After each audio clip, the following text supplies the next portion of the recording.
Ratcliffe has found his voice in an upturn in Manchester United form. Coincidence, or is it just because people have picked out a bit of that interview with Sky News about business aspects and the economics and everything else that's going on in the world, apart from football?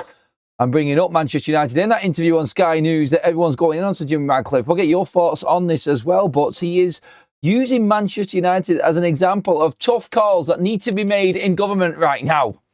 How he really bothered about that? Well, it's a bold shout from Sir Jim Ratcliffe. I'm going to go through everything that he said in that Sky News interview about United. It's not much, but it's what he said that's really affecting a few fans' opinions online at the moment. We've got that.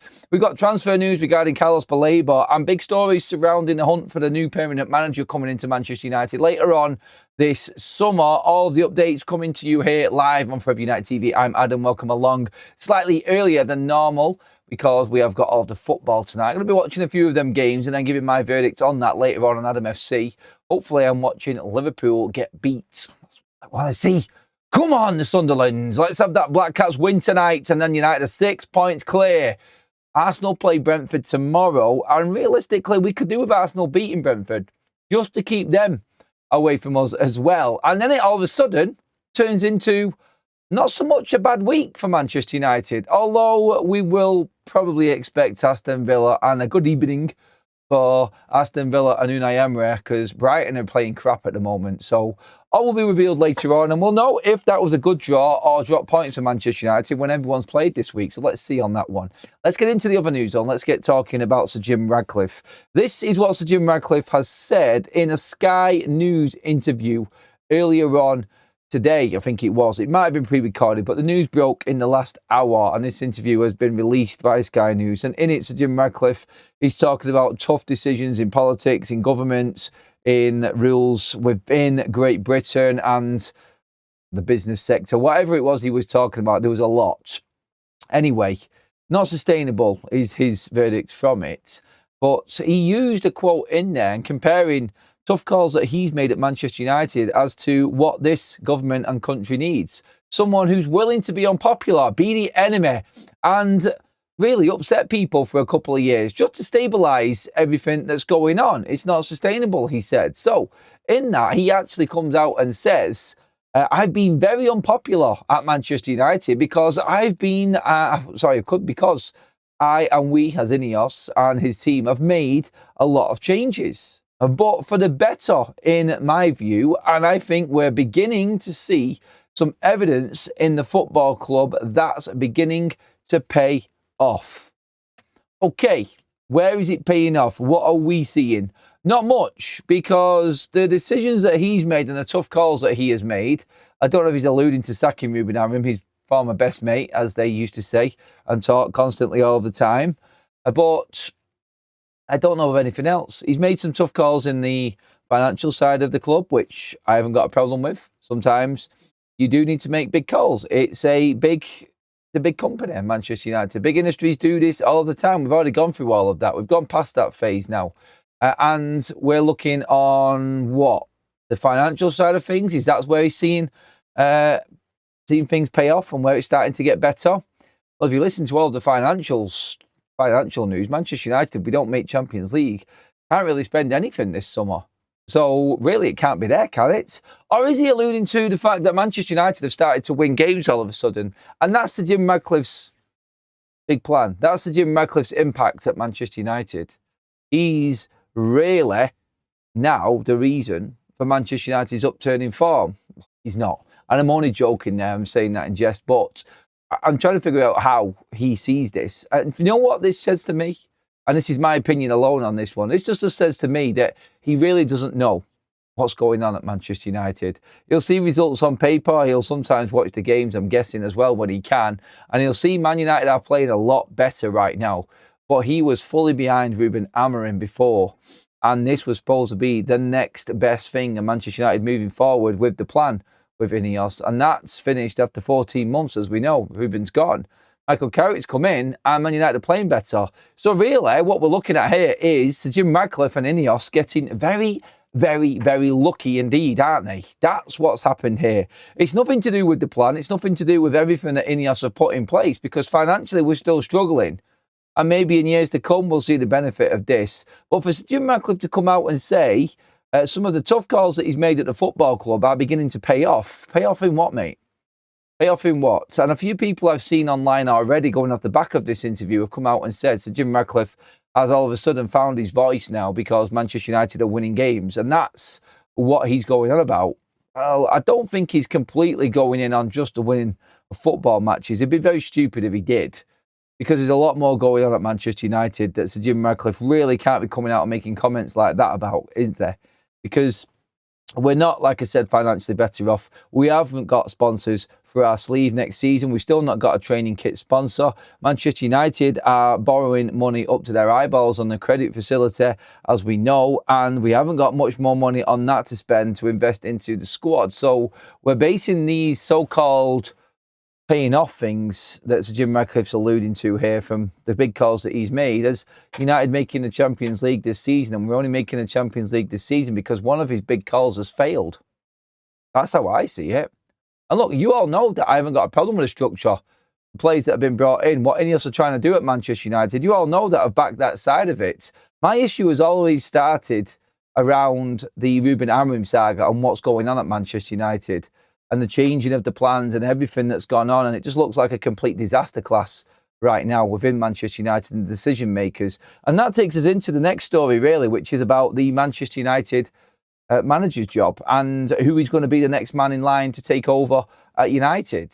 And that, again, is a massive, massive call for the football club to make. They have got someone in right now in Michael Carrick, which is basically saving their bacon. And I alluded to this at weekend. I've been talking about this all week so far, and we're halfway through the week now. Ineos looking at Michael Carrick and the job he's doing. Yes, last night wasn't great. Last night wasn't a fantastic result for Manchester United like the previous four. We all knew it wouldn't last. We all know that you've got to lose and draw and drop points in some games.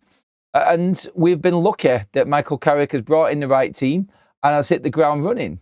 And if anything, they made the right call in bringing Carrick in instead of Solskjaer. I think that's probably one thing they could probably say they got right, because it is them that made that decision. And that's it. It wasn't right in Ruben. It wasn't right in Ten Hag. And they now have got lucky that Michael Carrick has steadied the ship. That's it.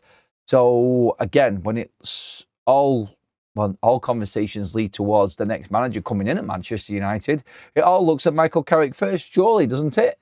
Well, they're the stories that have been going around this afternoon regarding the Manchester United hunt for a new manager, and it hasn't stopped. It has been non-stop with Manchester United news this afternoon regarding the managers, from Sky Sports to different journalists coming in constantly all of the time, and it just looks like nobody knows is what I'm taking from it, and nobody knows exactly where Manchester United are going to go. They are biding their time is what the reports coming out are. Rob Dorsett of Sky Sports was the first to report on this today, saying that Manchester United do have an interest in Roberto De Zerbi. Thomas Tuchel has come back into the talk and is right up there as one of the favourites to take the job at Manchester United. Again, looking for big, big characters that can handle Manchester United. Quote from Sky Sports saying, under Ruben Amorim, they felt that it was too big for Ruben and he couldn't handle the pressure of being a Manchester United coach or head coach. He didn't expect the scrutiny to be as much and the focus to be fully on Manchester United. This Ruben Amorim, who Ineos went and picked out from Portugal in the middle of a season and was given all of a half a season to convince the rest of English football and all of the Man United fan base that we were all watching the wrong type of football. And this is how we had to watch football. This is how football had to be played. This is what Ruben was convincing us for half a season, which we basically threw away and turned out to be the worst in the club's history. The club then didn't act on that and they gave Ruben a chance. Fair enough. Backed him with all of the money. This all coming down now to a massive summer for Manchester United.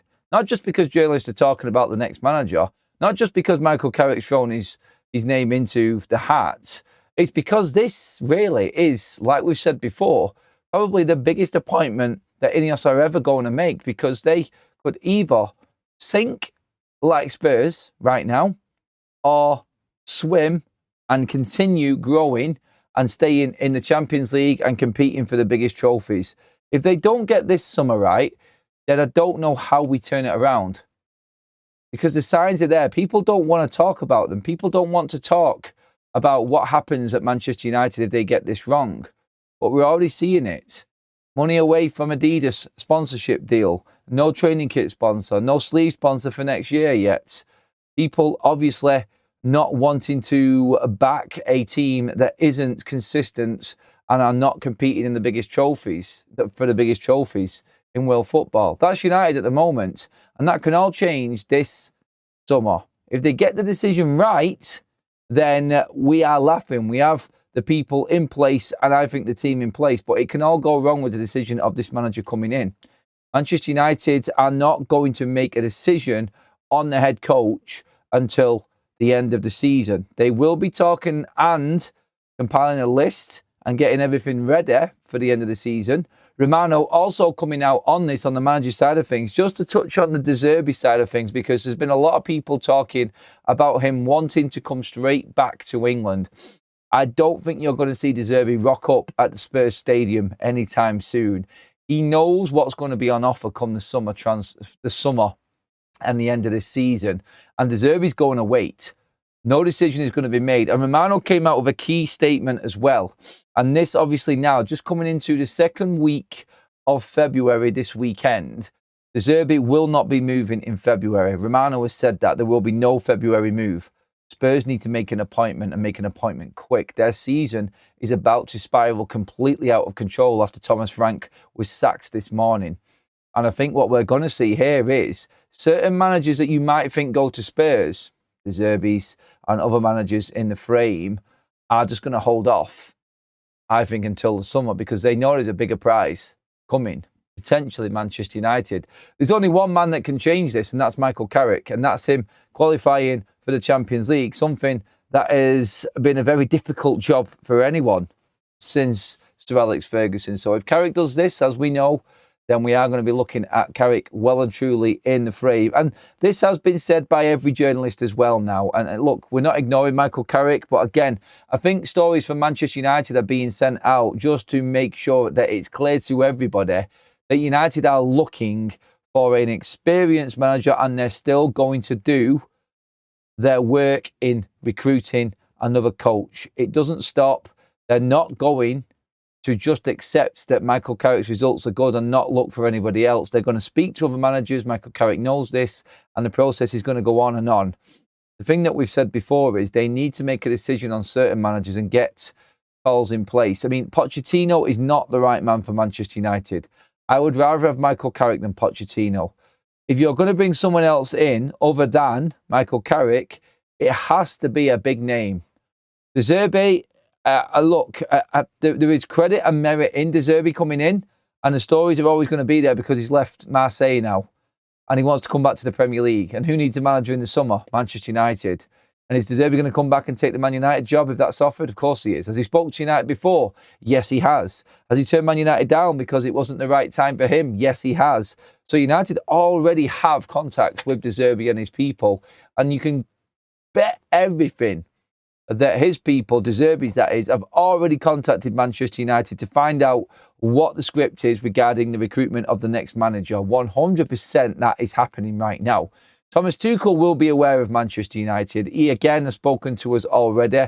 He doesn't want to commit to anything until after the World Cup, but he can speak, and his agent will be speaking to Manchester United to find out what the details are and what it is to go forward with the job for Manchester United, what the process is. He will know everything that's going on.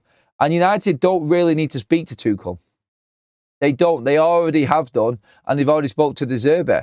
So United might feel comfortable and confident that because that process has already happened, that's a call that they can make very quickly. I can't see it changing in terms of how it was before and how they interviewed managers and how the process went. I don't think it's going to change from then until now.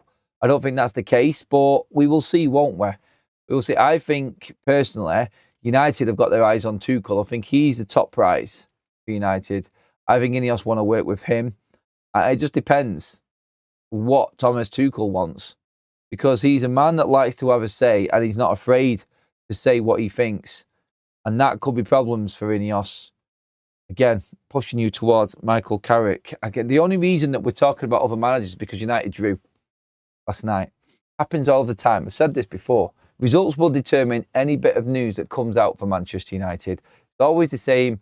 It always has been this way, and it's going to continue being this way as well. So there you go. That's what's happening, and that's you up to date with the managerial situation and what, obviously, the man himself, Mr. Sir Jim Ratcliffe, has said about his big calls and the tough decisions he's had to make. It's not been easy, but he's seeing the fruits of his labour now, and he's seeing everything that he's done now starting to progress with Manchester United. It's starting to pay off, he says. Are you convinced? Let's get into the comment section and see what everybody is saying. Mike, who has just renewed his membership, thank you very much, mate. I love that. It is at all possible for us to get Enrique. Is it at all possible for us to get Enrique? I feel he is the right man, if not Carrick. Now, Enrique, apparently in the news, has said he's got reservations of being the Manchester United manager or taking a job, i.e. working with Ineos, basically. I think that's where we're at with that one. And again, same from us. We have got reservations about Enrique. No Premier League experience. Is he the right man to come in and work with Ineos? I don't think so. And there's a few others. I would take Enrique in a heartbeat if I could. I totally agree with this. Carrick should not be given now. Who is even saying that Carrick's going to get the job now? That is the most ridiculous and stupid idea that anyone could ever come up with. If anyone is saying that, or is there any news, I've not seen it, but there's no way that Michael Carrick gets the job now. That would be absolutely ludicrous. It would. Keith says, Ineos and United need to consolidate with top four for a couple of years before going for a top-notch manager. So what's not a top-notch manager then? Who's the one under that? Is that a De Zerbi? Is that what we're looking at? Is that a Glasner, Iraola? Because Iraola's been mentioned by Sky again today. Marco Silva's in the hat as well. Out of contract, out of contract, out of contract, and out of contract. All four of them proven managers. You could actually say there's 4 managers now that have a lot of... 5 managers, actually, that have a lot of Premier League experience. 6 managers, actually. I don't know why I keep doing this here. I'll stop a second and I'll name them out. Tuchel, De Zerbi, Maresca, Iraola, Glasner, Pochettino. 6 proven managers, you could say. And only 1 has managed to win the trophy, apart from Glasner. And I'm talking big trophies. And that's Thomas Tuchel. That's where we're at the moment. Like, don't get me wrong, I like some of these up-and-coming managers. I don't think Man United are going to go for the Silvers, the Iraolas, or the Glasners of this world. I don't think they're going there. Even De Zerbi. They want big trophy winners. They've tried the next best thing. Guy were going big on this, and Rob Dorset was going big on this earlier on today, saying that Manchester United are not going to go for the next best thing from Europe. The next up-and-coming young coach, as he was saying it in his description. This is how it's being sort of not leaked out of Manchester United, but I think fed out of the football club. Like they're putting these feelers out. They're not going to jump in on the next best up-and-comer. Is someone who's established at the top level. And that narrows it down. It narrows it down massively. Ancelotti and Thomas Tuchel are in the mix. Although I just don't think Ancelotti's coming back to the Premier League. I don't want to say he can't do it because of his age and not being ageist or anything like that, but would you want the pressure of Manchester United at that age and the Premier League? I don't think he's going to try and shirk it or anything like that, but there are easier jobs out there than Manchester United for the likes of Ancelotti right now. I just don't see him coming to the football club. I really don't. But again, stranger things have happened, and you never say never in the Premier League, and you never say never with Man United anyway. Tim, if Tuchel wins the World Cup, I'm going to want him to stay. No. Tuchel wins the World Cup for England, then he comes to United. I tell you what, Tuchel's stock is going to go up or plummet in the World Cup. If Man United fans get a glimpse of Tuchel failing for England, I guarantee you there'll be an outcry. Don't get Thomas Tuchel. We can't go anywhere near Thomas Tuchel. That will be there. I'm telling you now, that will be there. And you won't be able to avoid it. Everyone's going to be saying exactly the same thing. Rob says, guess what? With Carrick as a head coach, tough time is coming as well. Yesterday's game was a sign. Draws and losing are coming. Quits. That quit glory hunting. Oh, right. He's telling people. This is not United anymore. It is United still.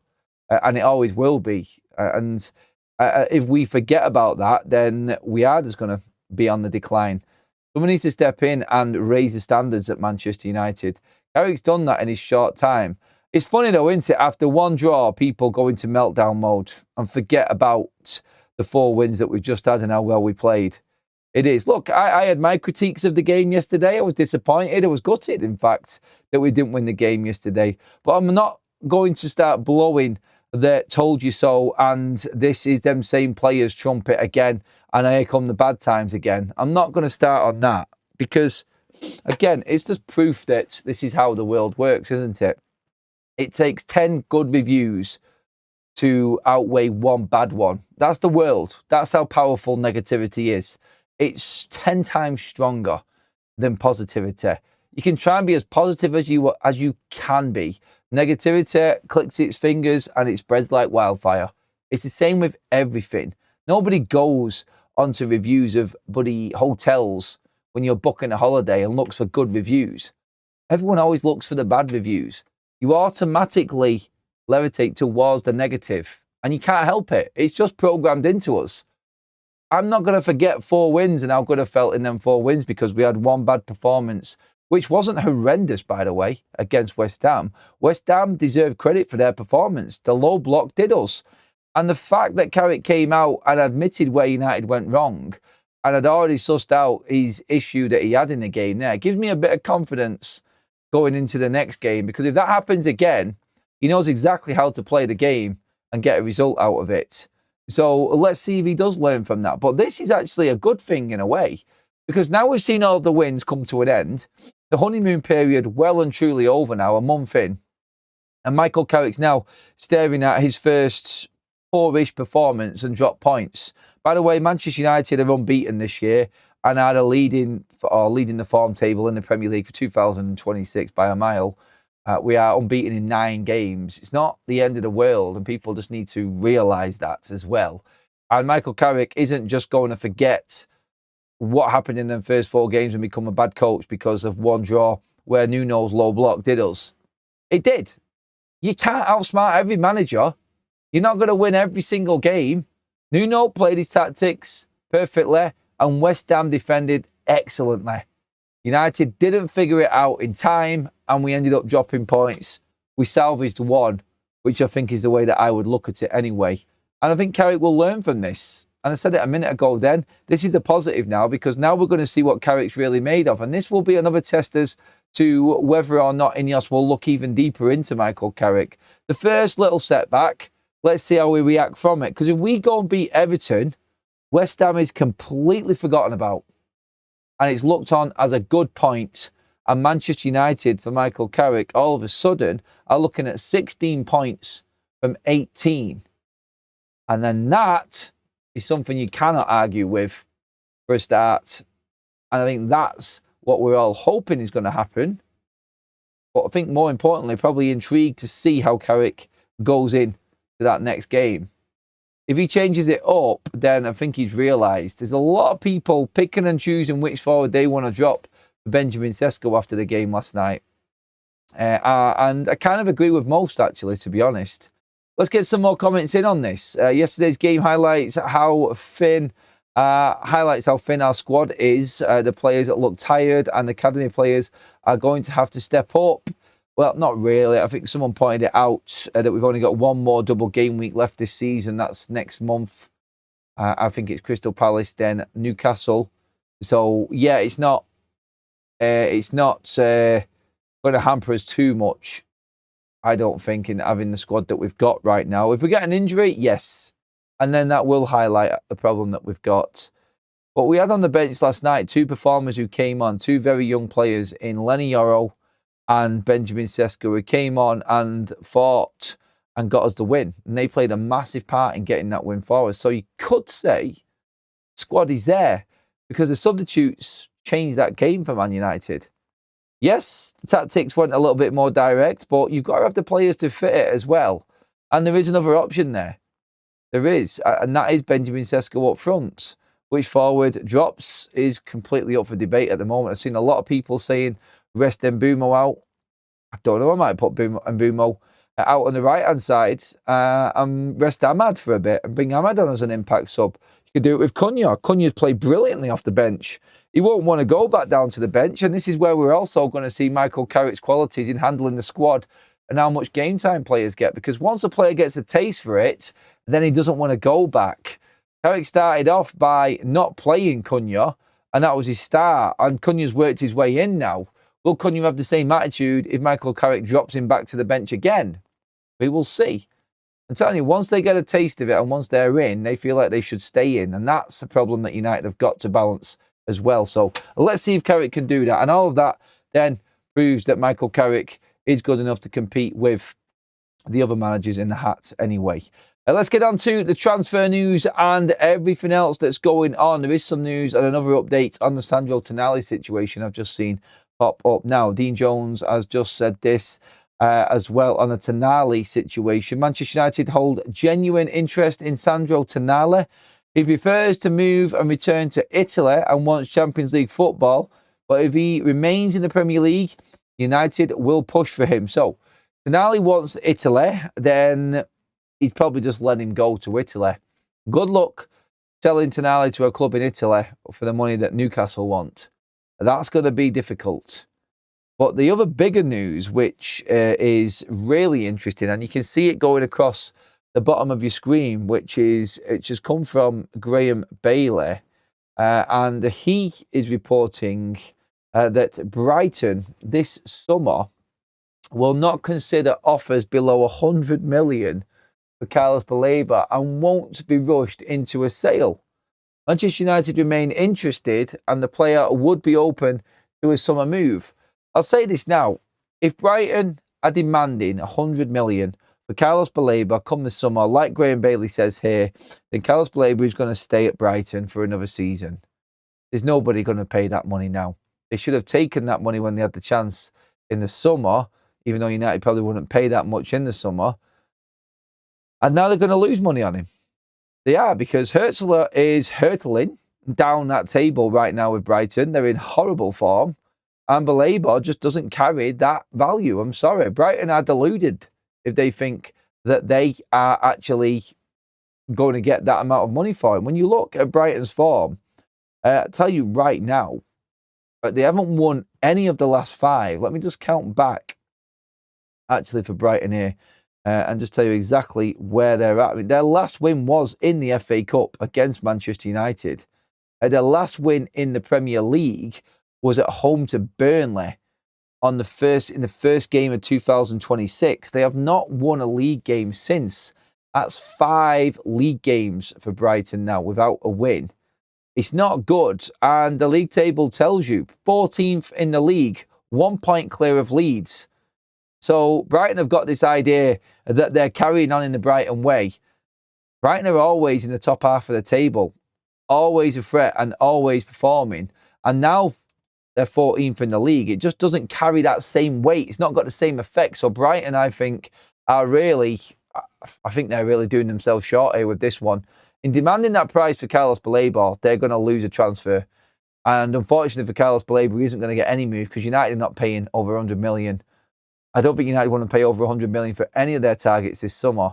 They'll have to go some to get some of them, and maybe they'll be pushed into it, but not a chance that Carlos Baleba is worth more than any of the other targets that Man United are looking at. We did a poll last night. I think it was last night. Yesterday, actually. Which of the 4 midfield targets would you go for if you had to spend a big chunk of money? So the majority of your budget on one midfielder, we had Baleba, Anderson, Wharton, and Tonali. Elliot Anderson was top with over 50%. Then it was Tonali with 30-odd%. Then it was Wharton with approximately 9%. And then Carlos Baleba is bottom of the barrel. Within the Man United fan base, nobody is convinced by Carlos Baleba after this season. And Brighton's price tag there, absolutely ludicrous, and they're off their bleeding rockers if they think that they can get that much money for Carlos Baleba, because it ain't going to happen. I'm telling you that right now. Let's get more comments in. Loads of people piling in. Please do get in there into the live chat if you're live with us right now. If you're catching up, do pop your comments in below as well, everyone. Make sure that you pop a like on the video. Already well over 100. Let's see how close we can get to 200 likes on the video, everyone. Greg says, I've been to the test. I've been to a test at Old Trafford. Oh, talking about the cricket. Sorry. I'm butting into someone's conversation about cricket there. Lads, we're talking about transfers here, and Carlos Baleba, 100 million. You can leave the cricket for 1 minute, surely. I'm only joking, by the way. Carry on, boys.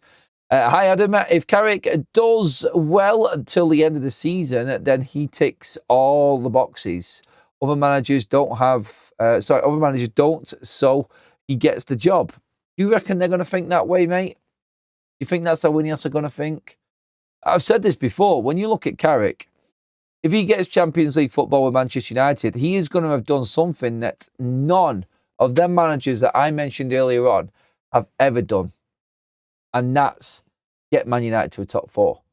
And you've got a man there that's proven to have done it with no money spent on him. You could say he's got the money that was spent from the summer, of course, but I'm sure Michael Carrick would have liked some players that would have helped him play the way he wanted to play, because I guarantee you, and the fact that Manuel Ugarte hasn't started one game yet, he doesn't like Ugarte.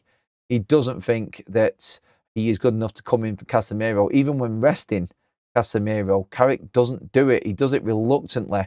The only time we see Casemiro come off the pitch is right at the end of the Fulham game, which we nearly blew because he came off the pitch, and when we were 2-0 uncomfortable against Spurs with 10 men.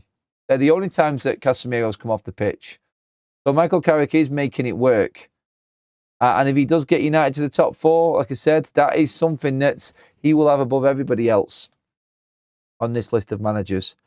Baleba, I know for me, it says Ant, his form has dropped dramatically after being linked with us. I would question the kid's mentality.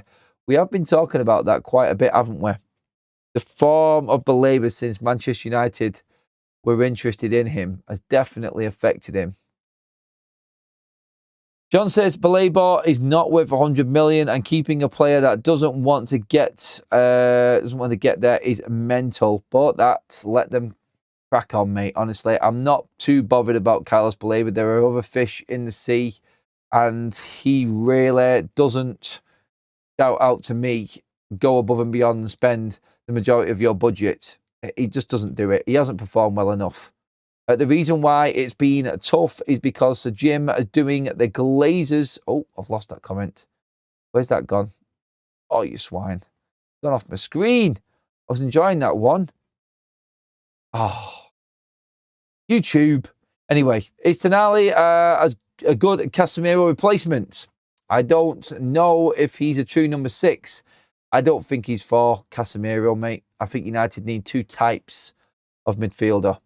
One like a Casemiro, an out-and-out 6. I would then buy another 6, and then I'd go and get another 8. That's what I would do. Maybe a 6, a hybrid 6 and 8, and then an 8. Someone who's comfortable in doing both.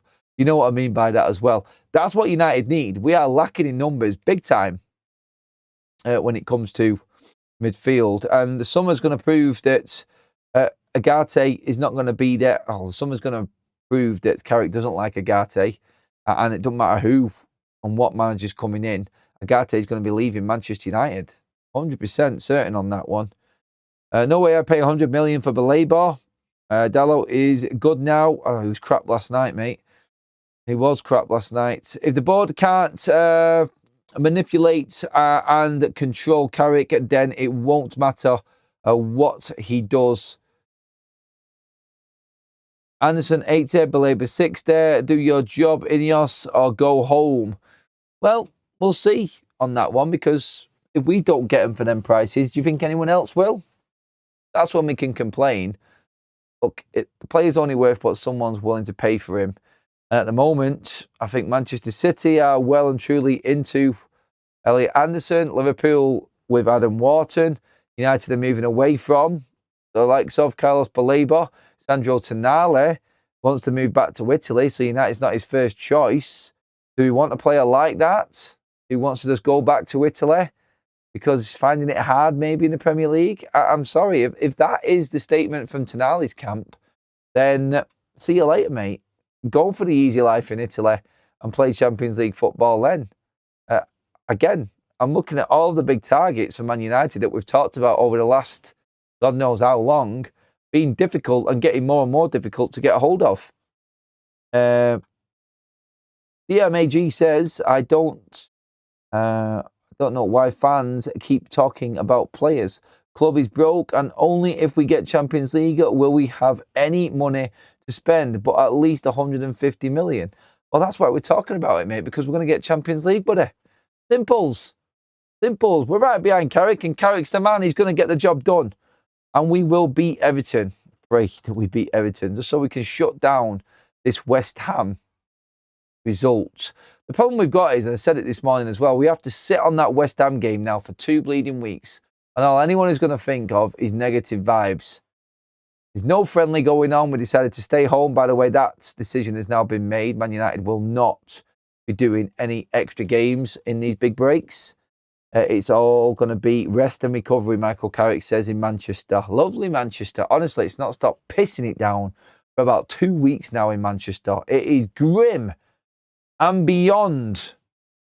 Hey, Adam, do you think we could still get João Gomez, or has that shit passed? No, we can get him. And there will be a relegation clause in there. United might have waited it out and go for Gomez at the end of the season. That's the only way we're going to get him now anyway, mate, because obviously the January transfer window is closed. Forest will go down. I think that will affect Anderson's price. Elliot Anderson does have a relegation clause in his contract. Elliot Anderson can leave for 45 million if Nottingham Forest get relegated. That's what Ben Jacobs said along them lines. It was around 40-something million. I remember him quoting that. He has got a few different clauses. If Forest don't make European football, the price is between 50 and 70 million. If Forest get relegated, Anderson's out of that door for as little as 45 million. And then there will be a clamour for his signature. That is a bargain right there. Adam, we need 3 midfielders and 3 at the back and 1 winger. At the back, how are you saying that? In full-backs or all centre-backs? Because Lenny Yoro came on last night and definitely proved his worth to Manchester United in that game. So again, good that he is taking this moment where he's sat on the sidelines because other players are playing better, learning from it and taking his opportunity when he comes on. This is what Benjamin Sesko's had to do. This is what, obviously, Matthias Cunha's already done as well. Now Lenny Yoro at the back, doing exactly the same thing. It's good to see. It's really good to see. Stuff Tonali, he wants to play in Italy for the Mafia FC. I wouldn't gamble on a player like that. Pretty much took the words out of my mouth, mate. Forest are shite. West Ham will win more games at playing like they have in the last 5, says Carl. You're trying to push Forest. I tell you what, Spurs are in trouble, aren't they? Spurs are in massive trouble. I mean, Thomas Frank, is he a bigger fraud than Ruben Amorim? He didn't even last as long as Ruben did. Thomas Frank, and praise for the job that he's done at Brentford. But look at what Keith Andrews is doing. He's doing better than Thomas Frank. And Brentford lost their captain, lost their top goal scorer, and their second top goal scorer last season. And Keith Andrews is doing even better. So, yeah, Thomas Frank is a bit of a fraud. It goes to show how good Brentford's recruitment is, though. Wow. I think of a tough job for Brentford to keep hold of a few of their players this summer. I think they will get attacked again. The likes of Thiago, Yade, and there's a few of them. He's like Yarmouk in the midfield, a good player as well. You've got the long throw merchant as well. What's he called now? Coyote, I think it is, isn't it? I think they've got a lot of good players in there in Brentford. I think they'll get marmalised again in the summer when the transfer window. Simon says, disappointed in you, Adam. I didn't think you would tone people out because you don't agree with my opinion. No idea what you're on about, Simon. Please elaborate on that one, matey. I don't think I've read one of your messages out, but yep, I know I don't have to agree with anyone's opinion, just like they don't have to agree with mine, buddy. But yes, you can be disappointed in me if you want. I would like to know what you're disappointed about, though, mate. So I'll wait for your next comment to come in, just so we can have that one out. What about the two players that Barca are trying to offload to us in Part X for Rashford? I don't like Part X's, Babs. If Barcelona want to get rid of players, then they're not good enough. And that's how I see that one. I just don't want players like that. I don't want make weights. I don't want cast-offs. Not United's way. United need to go out and make it happen. They need to do what they did with Cunha. They need to do what they did with Mbumo, Sesko, and Lamens. They need to go out and get players that they feel are going to improve Man United. Not what doesn't work at another club because it's easy. And if Ineos give me, like I said, another transfer window like the last one, then let's go for it. Let's go for it. Anderson not guaranteed first team football at Liverpool or City, but at United he would be set for life. Well, when you look at it, Anderson or any midfielder looking at the options, you're looking at Liverpool getting beat tonight. Thanks for that, Simon, mate. I'm with you. Let's have it, mate. That was what I predicted anyway, and United will be 6 clear of Liverpool. Let's have it. Anyway, any midfielder looking to move to one of the bigger clubs this summer is guaranteed first team football week in, week out at Manchester United. They're not at any of the other big clubs. That could be a winner for United. Could be a winner. Edward said, Adam, if Andrews was at Spurs, he would fail. A different kettle of fish. No, I'm not talking about that, mate. You got it mixed up. I'm saying all of the plaudits were heaped onto Frank, clearly, with Keith Andrews with 0 Premier League experience coming in. I've proved that Thomas Frank was doing an ordinary job. And the myth about Frank being this great manager and deserving his shot were really not true. Keith Andrews coming in is the point I'm trying to make. No Premier League experience, and he's doing better than Frank. It's nothing to do with going to Spurs. I'm sure he would do and fail with that setup at Spurs and that team. But I'm saying the job that he did at Brentford has been completely overshadowed by what Keith Andrews has done. So really, he didn't do a good job. You could say he should have done better at Brentford for the players that he had anyway.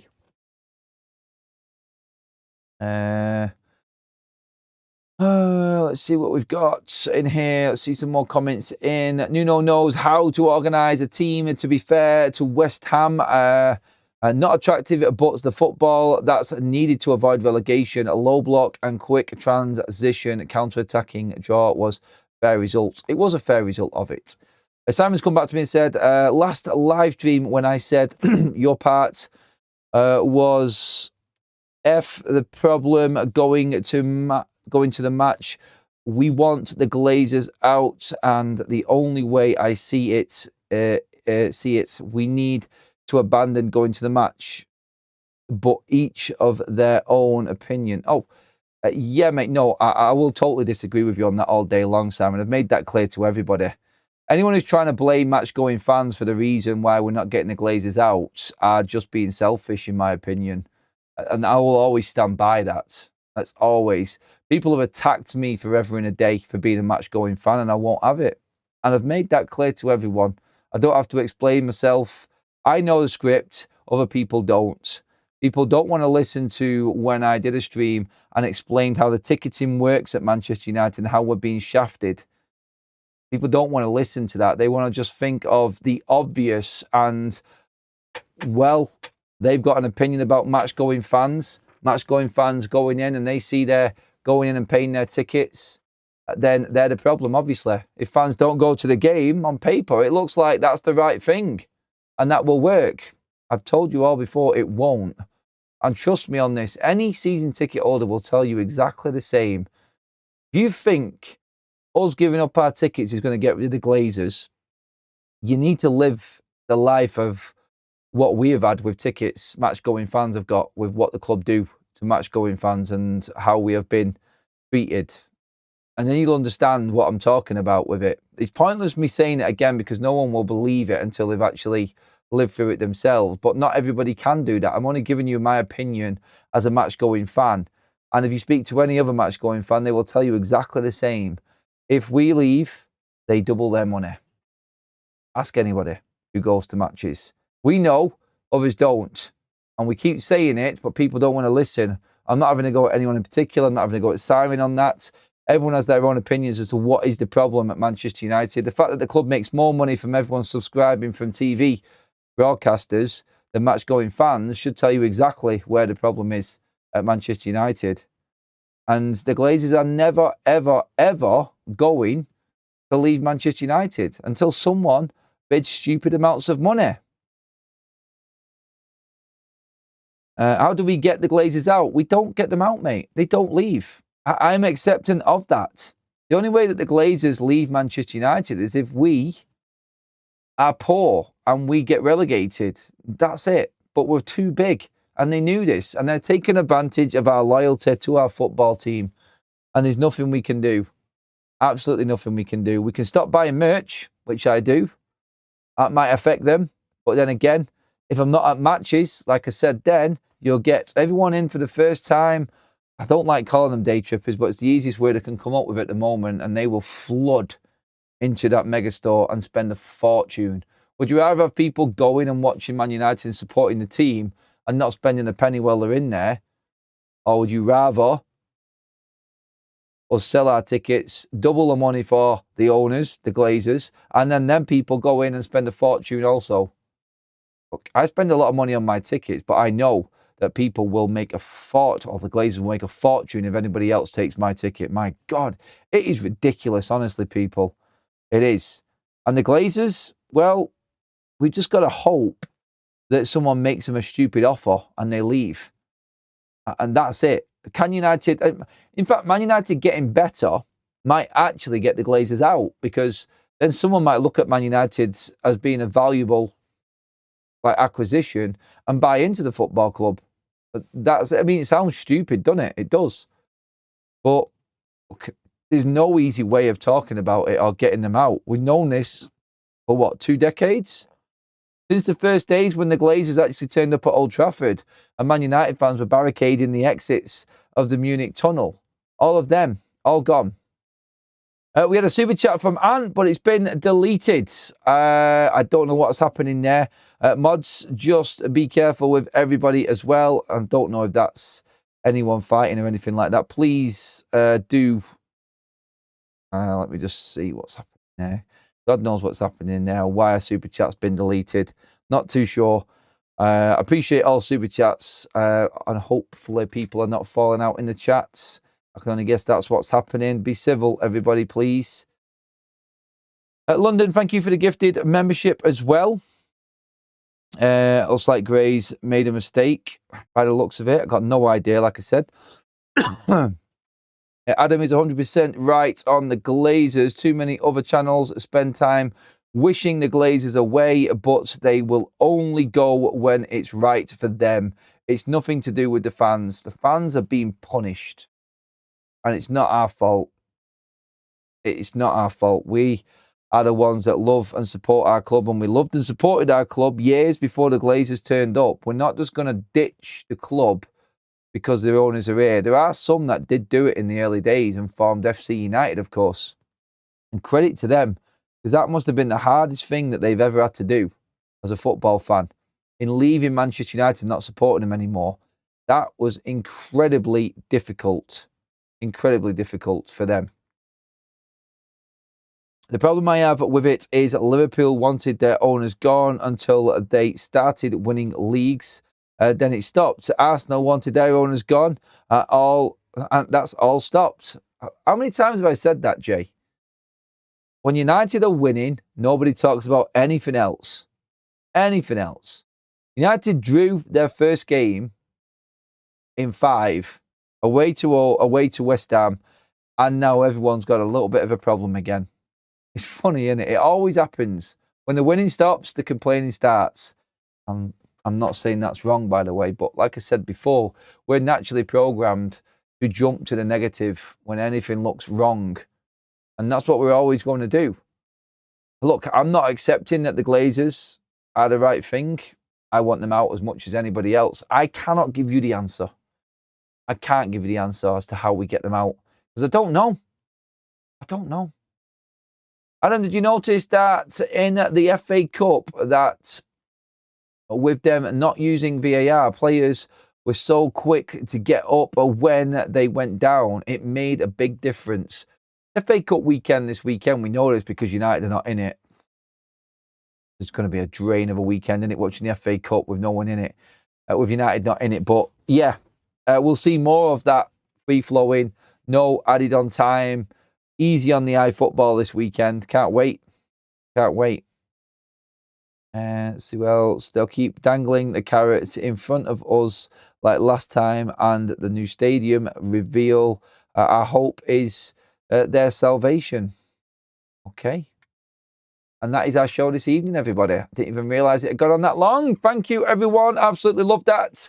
I'm going to settle myself in for the night now and watch the football. Hopefully, Sunderland, the Black Cats, can do us a job and take points off Liverpool. They were laughing at us last night. Hopefully, it's our turn to laugh at Liverpool and Sunderland do the job. They're unbeaten at the Stadium of Light. Watch Liverpool go and bleed and beat them now, honestly. You just know it's going to happen, don't you? Anyway. That is it for the evening, everyone. Thank you so much. Have a great one. And I'll see you all first thing in the morning with all of your updates as usual, everybody. Thank you, mods. Thank you, super chats and new members.